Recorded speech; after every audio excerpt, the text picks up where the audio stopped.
noches, señoras y señores, y muy buenas noches a todos ustedes. Gracias por estar aquí en la tabla redonda para tratar de un tema muy popular, pero no siempre suficientemente conocido, como es el de la masonería. Afirma Francisco Espinar Lafuente en su libro Esquema filosófico de la masonería lo siguiente: la masonería es una institución iniciática. Su misión esencial es iluminar al hombre con la luz de la verdad, del conocimiento superior, para que cada individuo se construya a sí mismo a semejanza del gran arquitecto del universo. A mi izquierda, a la derecha de ustedes, está Giuliano Di Bernardo, gran maestre del Grande Oriente de Italia. Si la masonería, señor Giuliano, no es una filosofía, ni es una religión, ni es una creencia política, ni una ideología, ¿qué es?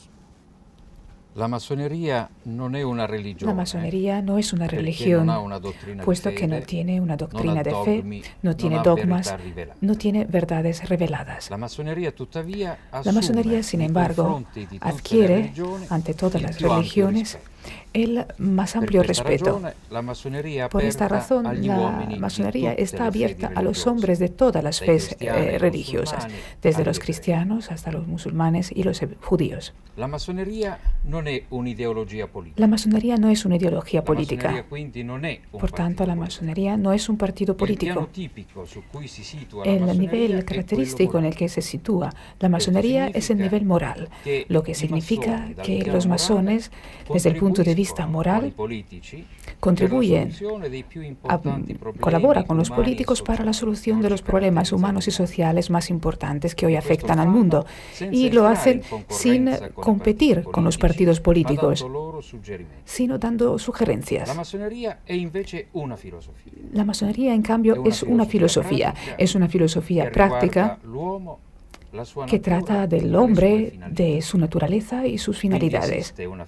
Por tanto, existe una filosofía masónica y es una filosofía práctica y se basa en algunos conceptos fundamentales que cada masón debe aceptar. Y son los principios de libertad, tolerancia, fraternidad, trascendencia y secreto iniciático. Menace Mesías es gran maestre que está aquí representando a la Gran Logia Unida de Inglaterra. ¿Cómo surgió la idea de la masonería?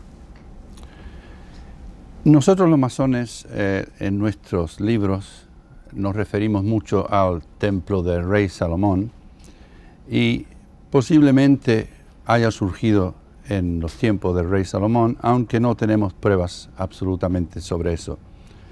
Lo que sí sabemos es que en la Edad Media hubo un grupo de masones operativos que construyeron catedrales en Europa y que debido a su pericia y su habilidad de construir edificios tan bonitos como se construyeron en esos tiempos, pues fundaron logias operativas.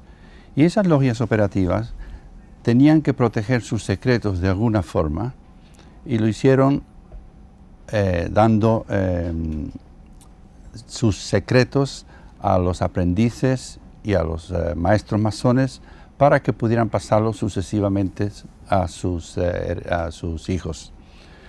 Han habido muchas investigaciones en las catedrales europeas y se ha establecido que existen marcas en las piedras de dichas catedrales que prueban concluyentemente que los mismos grupos de masones que construían una catedral, más tarde, 20 o 25 años más tarde, se pasaban a otra parte de Europa y construían otras catedrales. Y esto se sabe por las marcas que se han encontrado en las piedras de las catedrales. Los padres pasaban las marcas a sus hijos. Y se sabe, por ejemplo, que cuando un hombre ya había pasado de su edad productiva, pues el hijo continuaba construyendo esas catedrales y poniendo las marcas que se asemejaban al padre en las piedras. Dolores Gómez Molleda es catedrática de Historia Contemporánea, autora de varios libros y algunos estudios sobre la masonería. Influyó en los orígenes, estamos hablando de los orígenes de la masonería, influyó en esos orígenes la idea, o por lo menos el deseo de oponerse de alguna forma al absolutismo religioso o político? Bien, yo tendría que matizar un poco la respuesta. En primer lugar, hablar de la masonería en general para los historiadores es imperdonable. Siempre tenemos que hablar de esta masonería aquí, en este lugar. Habría, por tanto, que desmontar previamente el concepto de modo analítico. Pero yo me estoy dando cuenta, naturalmente, de que dispongo muy poco tiempo y, pidiendo perdón por la generalidad, utilizamos el término fenómeno masónico en general. Y que si surgen, pues, en contra con una idea de ir en contra del poder absoluto de la Iglesia, no. Yo pienso, sencillamente, que la masonería nace, la especulativa, me refiero, no la operativa del que ha hablado nuestro colega, la especulativa nace en un momento de cambio europeo, ese momento del que Paul Asar ha hablado, como crisis de la conciencia europea. Y surge en un momento haciendo como la institucionalización de unos valores nuevos. Y por tanto, de sí, esta institución que institucionaliza, perdón la redundancia, estos valores, tenía que encontrarse con todas unas instituciones y unos valores tradicionales. Entonces, sin que hubiera esa meta de la que usted ha planteado, el enfrentamiento entre dos mundos antagónicos tenía que plantearse. Y en efecto, a lo largo de la historia, la institución masónica se ha enfrentado con el poder civil y con el poder eclesiástico, con la institución eclesiástica. Pero por razones distintas, yo me atrevería a matizar esto bastante. Con el poder porque, naturalmente, el poder absolutista del antiguo régimen, dadas los nuevos valores que profesaba la institución, no entraban en las categorías de la masonería. Pero además, pienso que la institución nace no solo institucionalizando esos valores, sino que en momentos determinados se identifica con los ideales y las metas de una nueva clase que está surgiendo en el siglo XVIII, que es la clase media. Y esa clase media, sociológicamente, es una clase que no ha tenido poder, que no ha tenido retículas organizativas en el poder constituido absoluto, y normalmente a esa clase el poder, si esa clase está organizada como lo estaba, en una institución muy disciplinada, secreta y ciertamente numerosa, tenía que tener sus recelos hacia ahí. Y a lo largo de la historia se van enfrentando desde el momento en que el poder absoluto pasa constitucional menos, y desde que se presentan las dictaduras más. Sí.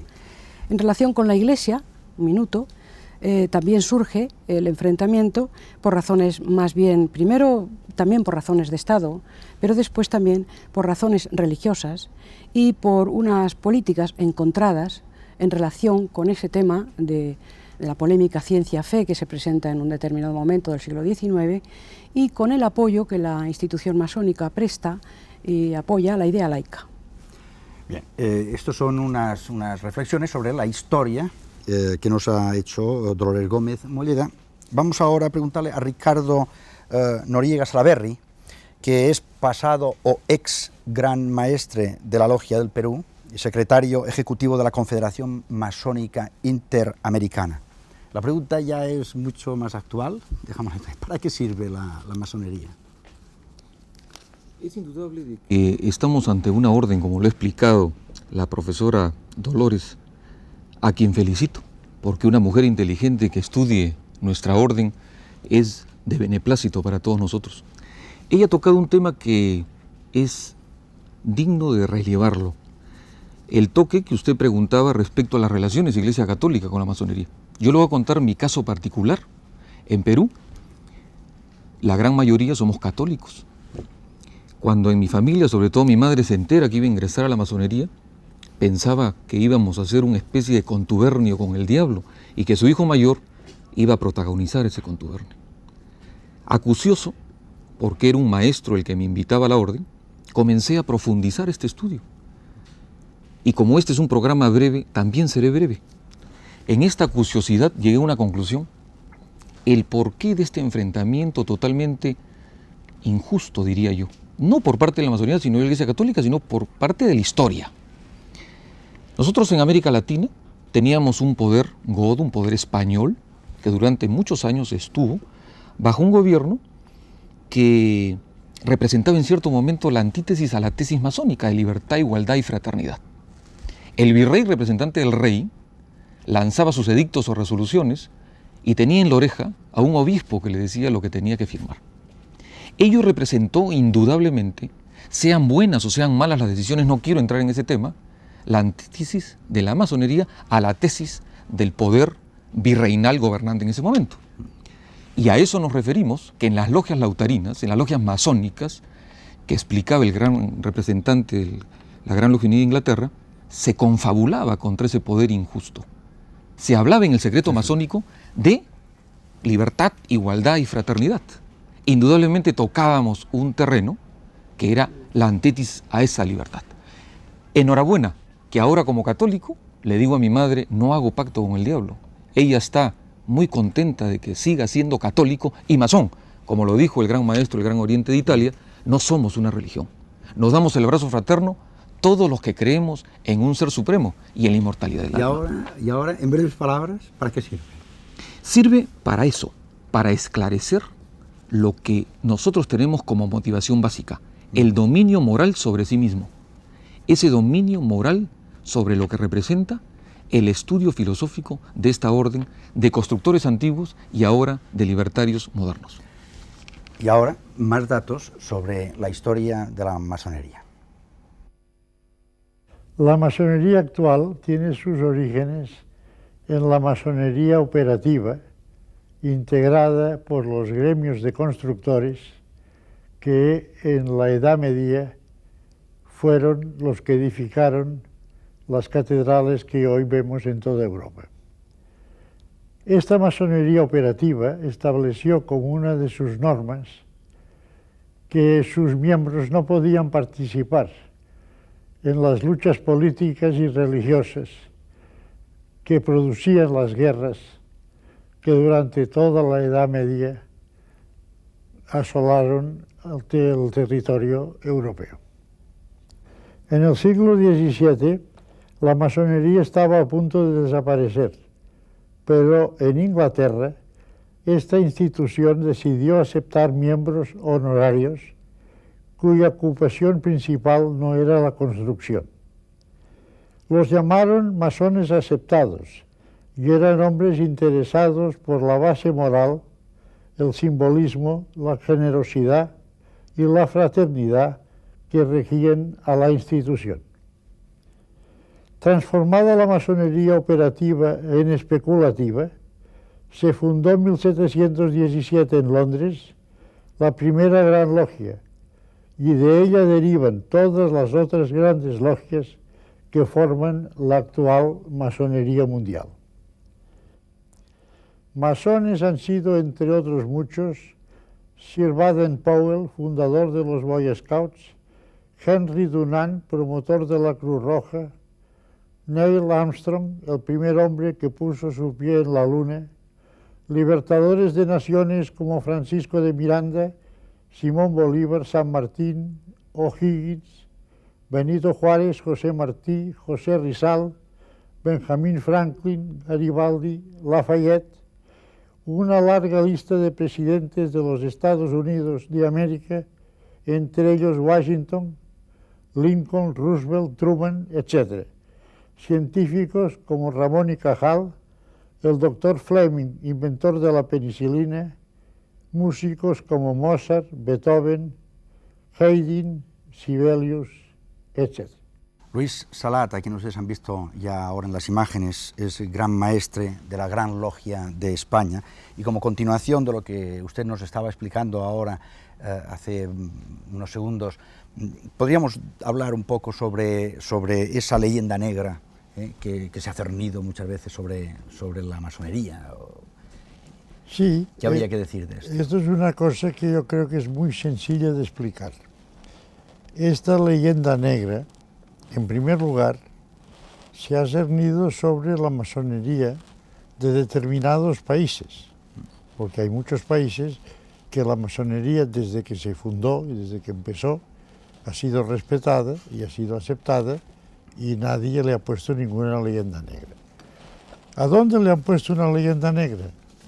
en países sometidos a sistemas dictatoriales, a países que han sido fuertemente dominados por un clero católico que instauró una Inquisición, que todos sabemos, porque sería alargarnos mucho entrar en estos detalles, que el delito de ser masón acarreaba el tormento hasta que se retractaban en esto. Entonces, esto es una leyenda negra, ¿por qué? Porque la masonería, que tiene unos principios de tolerancia, de aceptar cualquier idea religiosa, de decir que respeta la Iglesia Católica y la idea de la fe cristiana católica, pero que también respeta el judaísmo, o respeta el protestantismo, o respeta el mahometanismo o cualquier otra religión, esto estaba en contra y pugnaba con los que dominaban estos países. Y de ahí viene esta famosa leyenda negra. Y si por una parte, que es la parte, digamos, católica, o religiosa, perdón, la palabra católica está mal dicha, religiosa, había este interés en fomentar esta leyenda negra, por la otra parte, por la parte estatal, por la parte del gobierno de la nación, también había el interés en fomentar esta idea, porque la masonería se oponía a los sistemas dictatoriales, se oponía a los gobiernos que privaban de sus libertades, de la libertad de expresión, de la libertad de conciencia y de las libertades ciudadanas. Dolores Gómez Molleda, las constituciones de la masonería, tengo entendido, prohíbe a los masones hablar de religión y de política entre ellos y tal, en las tenidas o tal. Sin embargo, como historiadora, ¿usted cree que ellos se han mantenido siempre al margen de la política? Bueno, yo pienso, como acaba de decir don Luis Salat, que ella por definición es apolítica y es religiosa. Pero en determinadas circunstancias y en determinados países, y en una historia concreta, la verdad es que yo creo que el medio ha podido con ese apoliticismo y esa religiosidad. Y concretamente nuestro país, este ha sido un país siempre con una crisis permanente, política, y en las crisis, cuando la convivencia nacional no está resuelta, todo se politiza. Entonces esta sería para mí la razón histórica de la politización de la masonería en España. Pero esa politización es real y realmente hay que aceptarla, es un hecho ahí objetivo. Y no me refiero a una politización de ciertos individuos que formaban parte de la masonería al mismo tiempo de partidos políticos, sino que esta participación en la política ha sido institucionalizada, institucional. ¿Por qué? Pues porque ha habido acuerdos de asambleas, concretamente en la etapa que yo he investigado durante la República, acuerdos de asambleas de control político, de intervencionismo, de sanción, etcétera, etcétera. Y claro, a lo largo de la historia hay que matizar mucho, porque ese intervencionismo político no es tanto como el que se ha dicho tampoco. Creo que incluso algunas obras de los propios masones, no digamos de los no masones, han contribuido a este equívoco. Y por ejemplo, nadie habla ya del complot masónico de la Revolución Francesa, tampoco podemos hablar del protagonismo de los masones en las Cortes de Cádiz. Durante la etapa de Fernando VII las cosas no están nada claras, porque lo que se había dicho está hecho sobre la documentación de Palacio, y es una documentación muy confidencial de la policía, sin base real. Todo eso hay que repensarlo y rehacerlo. Y la documentación que empieza ya a ser más sólida es de finales del XIX y de principios del XX y del XX. Y ahí las cosas están más claras. Y yo creo que, lamentándolo mucho, sí tengo que afirmar que la masonería en España ha sido muy política y que este intervencionismo político creo que la ha acarreado grandes problemas. Algún historiador, hablando de este asunto, me ha dicho a mí, yo creo que la masonería en España se buscó un poco lo que le ocurrió, aunque yo no digo eso totalmente, claro, porque como decía muy bien don Luis Salat, luego ha habido una involucración de cuestiones que han inflamado el asunto, pero en realidad esta intervención en la política le fue muy dañosa a la imagen de la orden. De esa cuestión de la imagen hablaremos, si es posible. Sí, perdón, si me pudiera conceder un minuto. Sí, diga. Aclarar, porque claro, es una cosa, ¿no?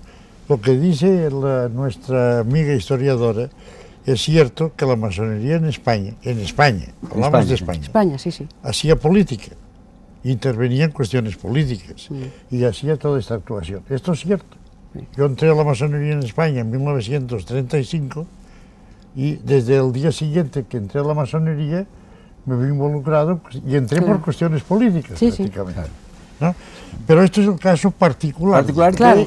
Pero esto tiene como que hay que hacer ver que por este motivo nunca hasta la época actual en España la masonería había tenido el reconocimiento universal porque precisamente fallaba en una cosa que la masonería no está de acuerdo, que es en meterse en cuestiones políticas y religiosas. Y por esto estaba excluida. Vamos a escuchar ahora la voz de Ricardo Noriega, que es una voz que llega de América, de América hispana, ¿no? Y cuál es su opinión acerca de lo que estamos precisamente en estos momentos hablando. Claro, respecto a lo de la política, yo creo que debemos dejar delimitado que por norma, por principio, por programa, la masonería como institución no interviene en política. Claro. Casos atípicos, singulares como los que se han explicado ahora, ameritan una parte. ¿Qué sucede en América? En lo que es la masonería moderna. Porque indudablemente San Martín, O'Higgins, Bolívar, como veíamos en el vídeo, al complotar contra un statu quo totalmente injusto, hacían política de libertad.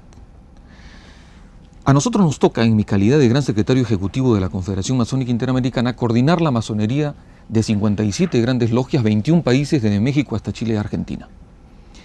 Entonces, vaya la interpretación si esto es política. Nos enteramos que por razones de sus ideas, en Cuba, desde hace más de 20 años, habían 16 hermanos masones presos. Ojo que yo no quiero hacer ninguna disquisición de tipo política, pero por razones de sus ideas. Solicitamos al presidente Fidel Castro su libertad. Y no hubo una negociación porque no había nada que negociar, no había un toma y daca. Era una solicitud fraternal y humanista. Y afortunadamente ahora los tenemos libres. Se puede llamar política a otra actividad que desarrollamos, sobre todo en la Gran Logia del Perú, el Plan Masónico Regional. Somos países que requieren de estos supuestos líderes masones, porque así nos determina la Constitución, que tenemos que ser líderes en nuestra sociedad, el hecho de ayudar a estos pueblos que tanto y tanto requieren de la ayuda, porque el Estado no es suficientemente capaz. Entonces este plan masónico trabaja en 3 aspectos: salud, educación y alimentación, con éxito relevante. Otro proyecto, vayamos también a interpretar si es político, la Asociación Juvenil Masónica Interamericana, la integración de los hijos de masones a nivel interamericano. Y lo último, el proyecto masónico interamericano.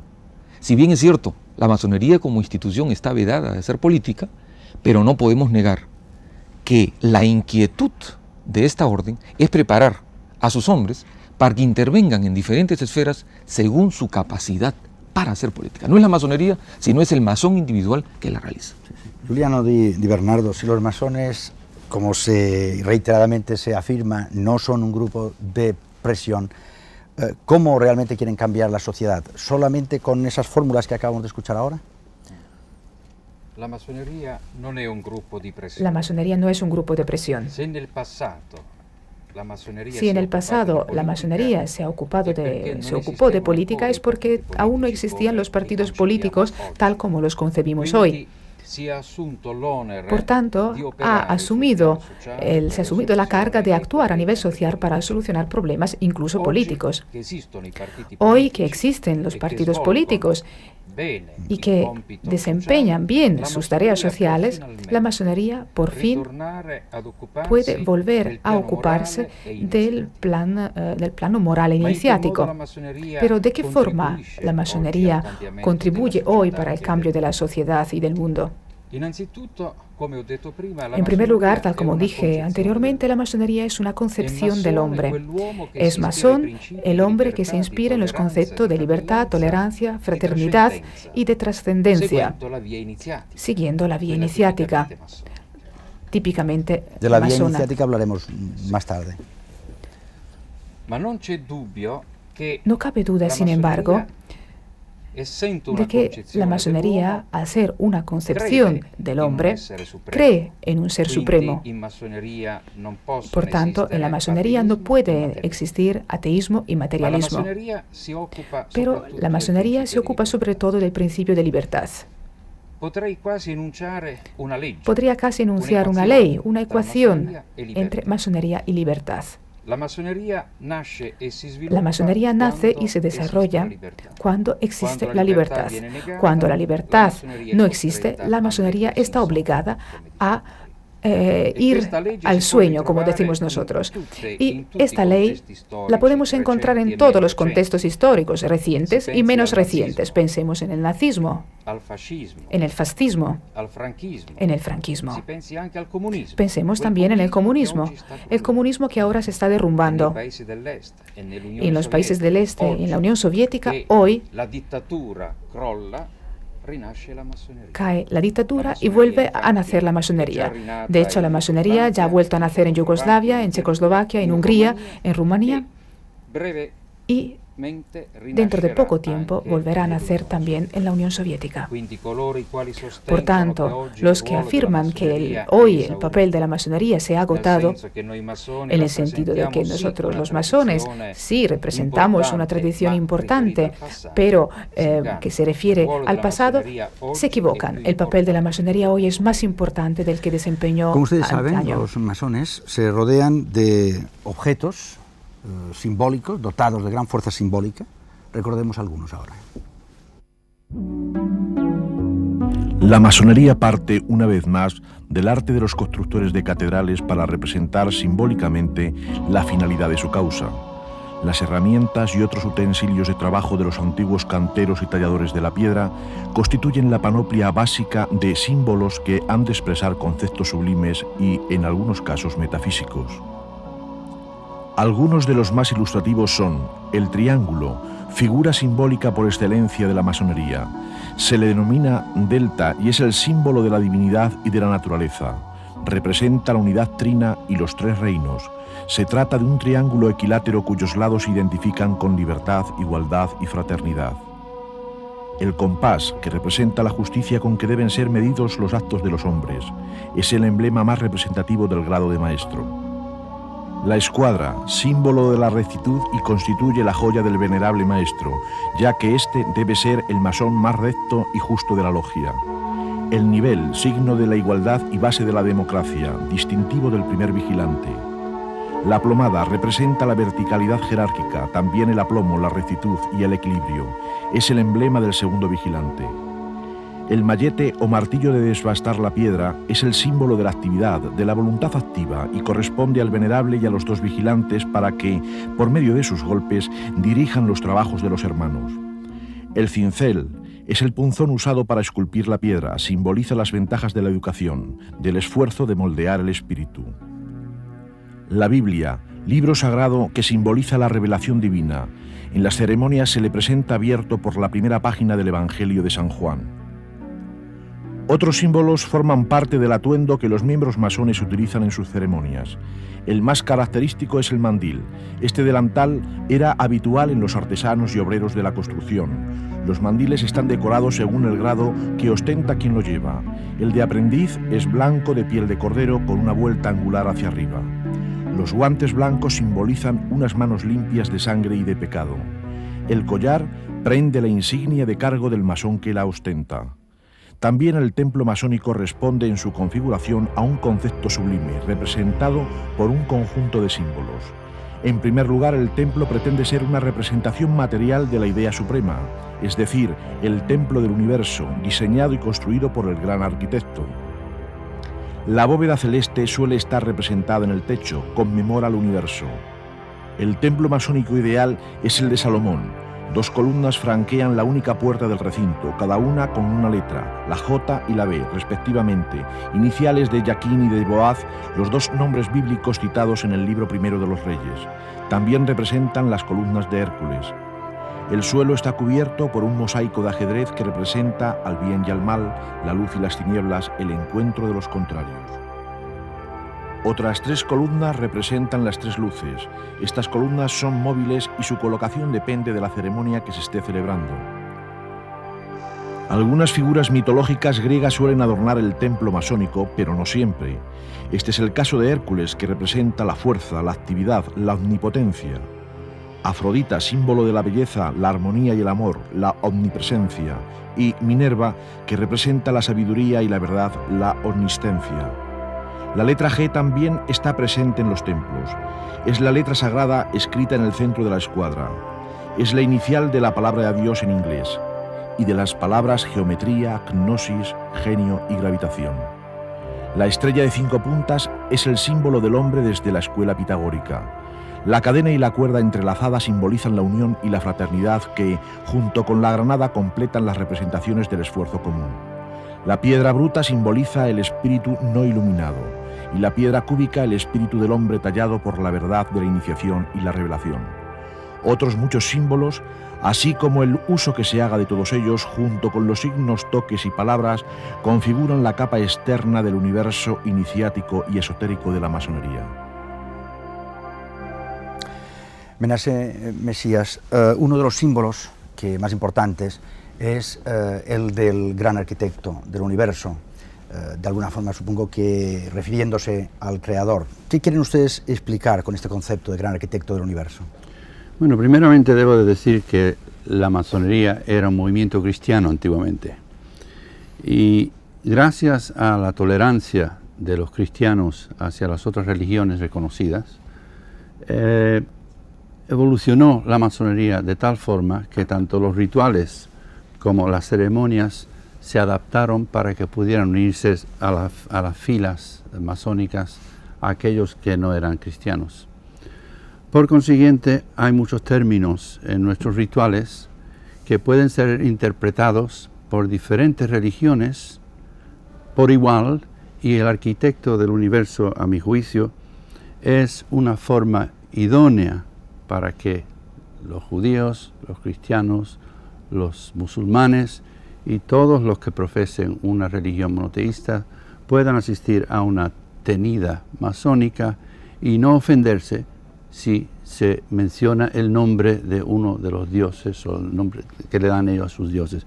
Esto no quiere decir que el término gran arquitecto del universo sea derogativo a ninguna religión, todo lo contrario. Es una forma de conseguir que debajo de un mismo techo se puedan encontrar gente con divergentes opiniones religiosas en paz y en armonía. Luis Salat, ¿usted cree que el hombre de hoy tan pragmático, ejecutivo, puede interesarse por tanta simbología? Pues hay una cosa que es muy curiosa, y es que la masonería, que quizá tuvo una época a principios del siglo actual, que estuvo un poco en decadencia, hoy en día es al revés. En este mundo convulsionado, en este mundo falto de ideales que estamos viviendo, o falto de muchos ideales, hay una juventud que busca algo. Y esta juventud está encontrando esto. Y una cosa muy clara que nos demuestra esto es que, por ejemplo, en España, después de 40 años, de que se había prohibido, que se había hablado todo lo que se habló de la masonería, pues la Gran Logia de España encuentra eco. Y encuentra eco no en personas de 80 años o de 70. El viejo soy yo, que me inicié en el 35. Pero lo que vienen son personas prácticamente recién graduados, muchos de ellos, que buscan un ideal en la vida, porque en este mundo materialista, egoísta, en que no hay ideales, se ha perdido mucho en muchos. La fe religiosa o la cuestión espiritual buscan algo. Y es lo que estábamos hablando, por ejemplo, de los países del este. Los países del este, pues, está surgiendo una masonería. En Alemania, después de Hitler, ha surgido una masonería mucho más fuerte que la que había antes de Hitler. Y no sé, hay encuentran algo, es un ideal que la sociedad actual, la juventud actual sobre todo, se encuentra bien en la masonería porque encuentra que va a un sitio donde hay unos intereses de hacer beneficio a la humanidad, de tolerarse, de no meterse en estas luchas de cabezas rapadas y del otro y del no sé qué, sino, y tiene una gran acogida la masonería. Sí, sí. Ricardo Noriega, y sin embargo, ¿por qué se continúa llamando o se desea que se les llame como una sociedad secreta? Yo le voy a decir por qué, y le voy a decir el secreto. El secreto es que no tenemos secreto. Y eso es definitivo. A usted he tenido el gusto de conocerlo recién, porque hoy día llegué de Perú. Y como decía este filósofo Krausen de hace 200 años, joven masón alemán, que quiso, bajo una utopía sentimental y romántica, crear la alianza de la humanidad, tú eres hermano mío, masón o no masón, porque nosotros, y he ahí también el secreto, un secreto que viene a ser un grito a voces, es que aquellas fronteras por la cual nos matamos y por la cual defendemos son solamente cuestiones oficiales y oficiosas. A nosotros no nos interesa el color de la piel, la forma de los ojos, el idioma. Esta alianza de la humanidad es darte un abrazo porque somos hermanos. Y ahora, hay del que piense que es secreta. En mi condición de gran maestro de masones del Perú y secretario ejecutivo de la Confederación Masónica, he estado en la OEA, Organización de Estados Americanos, viendo un poco con admiración, por no decir con un poco de temor, el hecho como nuestros políticos hablan de paz, de fraternidad, se dan grandes abrazos, pero esto parece una obra teatral o neodramática, porque cada uno se va a nuestros países y alimenta todo el armamentismo y lo demás es cuento de calleja, o como dicen acá en España, el cantamañanas. Y el masón no. En nuestra expresión, ahí en la OEA, como lo hemos hecho en la ONU, en la Organización de Naciones Unidas, lo hemos hecho acá en Estrasburgo, en la Comunidad Europea, lo hemos hecho en la UNESCO. Hemos dicho que sea la paz, la solidaridad, la fraternidad, lo que reine, y no sea, como decía el gran maestro Salat o el gran maestro Di Bernardo, el hedonismo, el exceso, el cantamañanas, el decir una cosa y hacer lo contrario. He ahí, querido amigo, el secreto de nuestra orden. Sí. Hace unos instantes, Giuliano Di Bernardo estaba acercándonos ya a la idea de la iniciación. Se ha comentado ya también por parte de Luis Salat que él fue iniciado hace muchísimos años. Hay iniciación en las logias masónicas y con esas imágenes queremos nosotros acercarnos a ella. Son imágenes de una producción de televisión española que ustedes recordarán, se llamaba El Olivar de Atocha. Recordémoslas. Caballero, van a empezar las ceremonias de vuestra admisión en la orden francmasónica, accediendo a vuestra espontánea petición. Si en cualquier momento os arrepentís del paso que vais a dar, servíos indicármelo y saldréis de este recinto sin que podáis ser molestado y sin obstáculos de ningún género.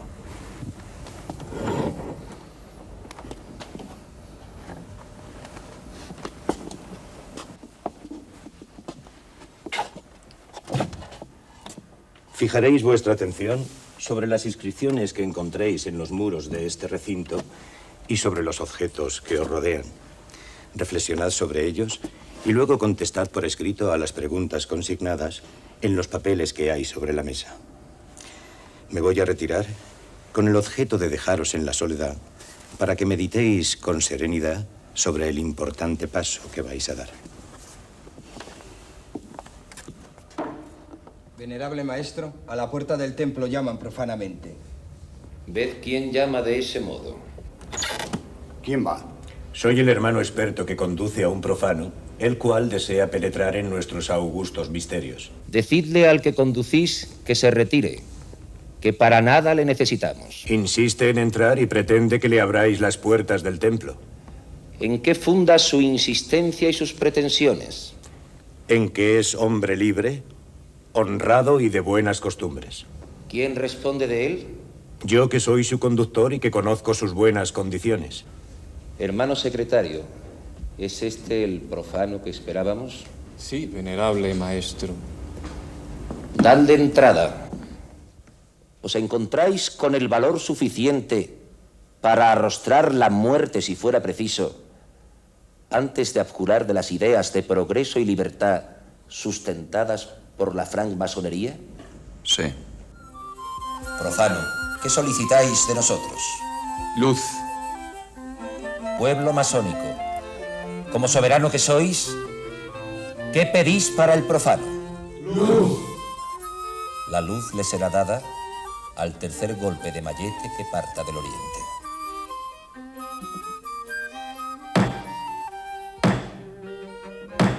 Estas espadas que os apuntan os anuncian que si traicionáis vuestro juramento, no escaparéis al oprobio de todos los masones extendidos por la superficie de la tierra.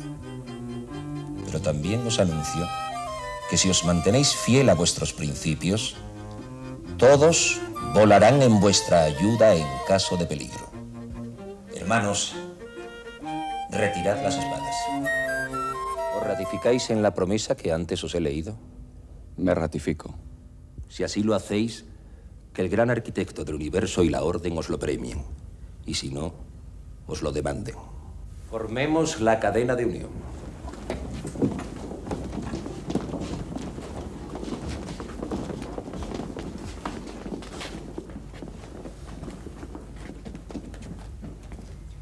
Libertad, igualdad, fraternidad. Giuliano Di Bernardo, antes hablaba usted de la iniciación. ¿Qué significado le dan ustedes, significado profundo le dan a la iniciación en la masonería? La iniciación es el momento fundamental a través del cual el profano se convierte en masón. Por tanto, es un acto constitutivo. A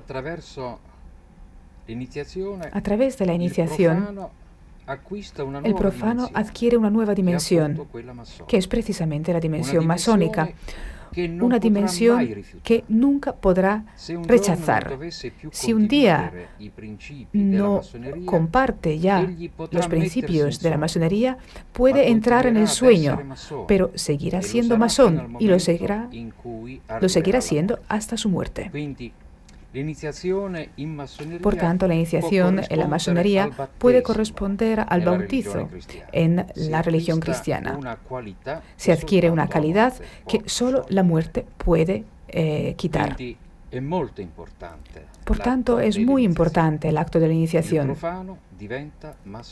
El profano se convierte en masón y desde ese momento empieza a recorrer junto con otros masones y según modalidades iniciáticas basadas en símbolos, rituales, secretos, pero los secretos se refieren a los toques, las palabras, los signos, el camino que lleva a su perfeccionamiento. ¿Por qué el trabajo masónico se desarrolla dentro del templo? Porque solo dentro del templo se puede adquirir aquel estado de sabiduría al que tiende la masonería. Pero el masón, una vez que se ha hecho más sabio, más bueno y más justo, debe ocuparse de la humanidad. El trabajo dentro del templo es la condición esencial para poder ayudar a los otros hombres, incluso a los no masones. Esta es la tarea fundamental de la masonería. A través de la iniciación, el masón se vuelve cada vez más perfecto y una vez alcanzada la perfección, pone a disposición de la humanidad entera su estado de sabiduría. Menace Mesías, ¿por qué ustedes afirman que en la masonería, hemos hablado ahora ya de la iniciación, es una fuente de formación del hombre? Bueno, primeramente debo de matizar que el objeto de la masonería no es el transformar hombres malos en hombres buenos, sino en convertir a los hombres buenos en hombres mejores. Mi experiencia en la masonería, en 40 años en la masonería, me ha dicho, sin duda alguna, que la formación masónica enseña la tolerancia, la convivencia entre las diferentes religiones y razas. Es mi juicio también que las ceremonias nuestras y las formas de llevar nuestras logias obligan al individuo a formarse de una forma que de otra manera no lo hubiera hecho. Yo conozco masones que en su tiempo no podían levantarse a decir una palabra en público y que después de 2 o 3 años en una logia masónica se encontraron transformados hasta el punto de que pudieron levantarse y dar discursos y expresarse, y no solamente eso, sino también convivir en paz y en armonía con todo el mundo. Y eso yo creo que es una cosa esencial y básica en el mundo en que vivimos. Nosotros respetamos todas las religiones, y eso es la base de la tolerancia masónica, y es una cosa que falta mucho en el mundo, que la persona de diferente color y diferente religión tenga la comprensión y la sabiduría de comprender que hay gente que no piensan como él, y que con esa gente tiene que tratar, quiera él o no quiera, hay que convivir los unos con los otros. Y yo estoy muy orgulloso de haber sido masón y comprendo que esa es una base de la formación masónica. La flauta mágica es una obra de inspiración masónica que compuso Mozart. Escuchemos un fragmento.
Dolores Gómez, igualdad, fraternidad y libertad.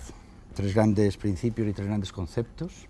¿Se pueden entender las grandes revoluciones europeas y americanas sin los masones?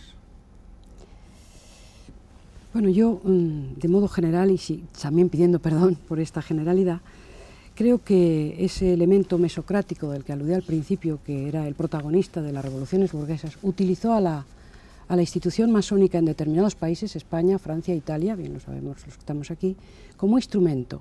Y la utilizó, perdona que te contradiga, porque precisamente era una sociedad secreta con la que podía contar para organizarse de modo un poco clandestino. Y aunque en cada país habría que matizar la intervención de la masonería, yo puedo decir de modo general una idea que me parece que es aceptable para todos. Y es que la utilizaron sobre todo como lugar de encuentro, como lugar de sociabilidad, y precisamente en España como contrapunto de ese espíritu individualista, excesivamente individualista, que tenemos los españoles. En la época romántica actuó así. Y voy a terminar solamente con una idea que yo quería dar aquí. Precisamente, apoyándose en este intervencionismo en las revoluciones, se ha construido en España una imagen de la masonería que por razones científicas y por razones éticas creo que los historiadores estamos obligados a disipar. Hay que cambiar la memoria colectiva sobre la masonería por una historia verdaderamente científica. Lo que no quiere decir que desterremos, por supuesto, porque nadie puede aceptarlo ya, la idea del contubernio judeo-masónico comunista, y que pasemos a hacer un estudio de la masonería inocente por completo. Creo que eso tampoco puede ser. Pero sí podemos hacer una historia simplemente, con un buen método, y saber que la historia de la masonería, bien hecha, hablará por ella misma. No hace falta hacer ni apologías, ni denuncias, ni detracciones. Y esta sería la meta, yo creo, en la que estamos hoy los historiadores comprometidos con el tema. Muy bien, Luis Salat, hace unos momentos estaba usted hablando de un mundo falto de ideales. Un mundo cambiante, en crisis, no solamente faltan ideales, faltan ideologías, no, está confuso en estos momentos. ¿Tiene futuro la masonería? Yo creo que tiene mucho futuro. La masonería tiene mucho futuro porque sus ideas se van imponiendo, pero falta mucho para que se impongan a nivel universal.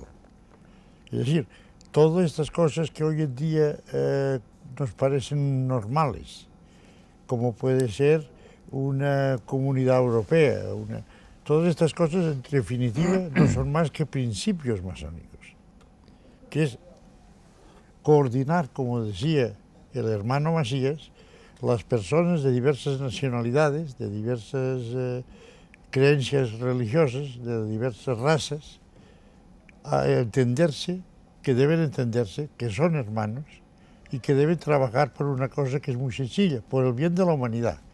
Y esto tiene mucho futuro. Yo creo que la masonería que vivimos en estos momentos es la masonería que, digamos, yo podría decir, comparándole con el ser humano que ahora está tal vez en su adolescencia. De aquí 500 años es cuando será fuerte la masonería. Falta mucho, lo ha dicho Luis Salat, mucho para la igualdad, la fraternidad y para la libertad. Ojalá llegue ese día. Buenas noches, les esperamos el próximo sábado en la Tabla Redonda.